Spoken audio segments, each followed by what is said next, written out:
Okay, so in this video, like I did last week, I'm going to just do a recap of the newsletter that I sent out on Friday. The idea with these videos is just to kind of dig a little bit deeper and just to do a recap.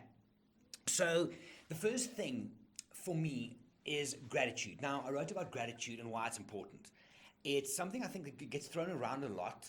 Oh, you got to practice gratitude and do gratitude and stuff. But the thing for me, why it makes such a difference is if you start looking for gratitude in your life, whether it's from yourself deep inside that you truly feel grateful for something, or you see something in the outside world, you're grateful for that. Like I see my black pug, Louis, and I'm grateful for him because of the way he makes me feel, right? You start looking for the positive. You start looking for the positive in any situation. You might be in a sticky situation where it feels like the world is just crumbling in around you. But if you start looking, what is there that I could potentially be grateful for in this situation? Even if it means going to a place where you think of yourself, maybe it's making me more resilient. Maybe I'm learning something from this. So the entire process of gratitude, like I wrote in the newsletter, is about trying to find something that makes you feel better, to make you feel grateful, because there is definite value to this, right? In recent studies, it has been shown that deploying gratitude, by giving gratitude to someone, saying thank you to someone and meaning it, or even just watching someone else truly saying thankful to someone else and they mean it, it actually boosts your serotonin levels. Now, serotonin is your happy hormone where you feel content and happy and everything's just right. And that for me is enough. That's a pretty good reason. So read the newsletter if you haven't. But the gratitude thing, it's laced with positivity, because if you can be grateful for something, there's something good in this scenario. The second part of last week's newsletter was advice. Now, I'm not a doctor. I've lived a pretty interesting life, but I've made a point over the last while to dig deeper into how I can be better. How can I be mentally better? How can I be physically better? How can I be relationship-wise better? How can I be work-wise better? How can I be better as a boss? How can I be better as all of those things, right?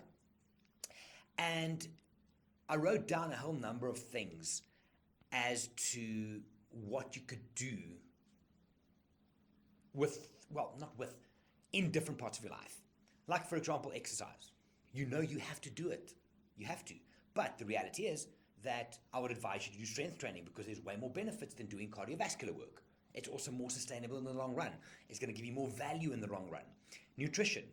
Oh no, you can't eat chocolate cake. That's a bad food. There is no such thing as bad food, only bad diet or bad lifestyle or bad eating habits, right?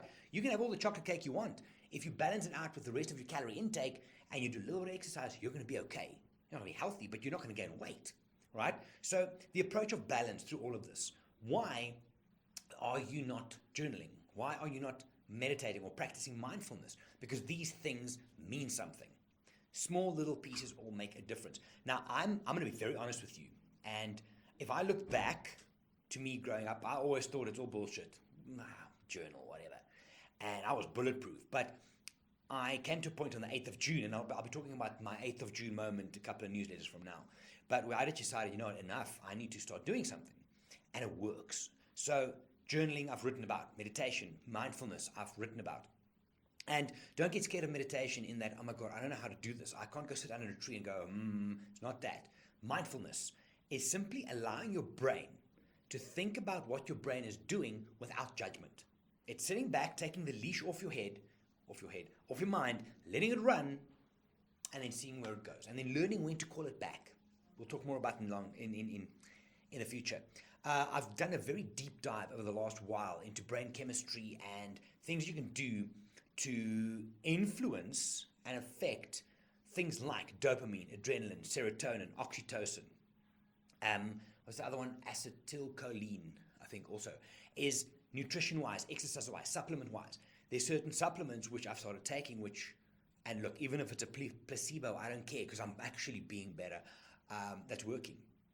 The other one is, there's a whole bunch, but the other one that was interesting to me, two more. The first one is decide who you give your fucks to. There's a book by Mark Manson, and it's on the premise of that, but if you only, excuse the French, if you only have 10 fucks to give, and something at work is a very stressful situation, and that deserves 6 of them, don't give it 7. Manage that.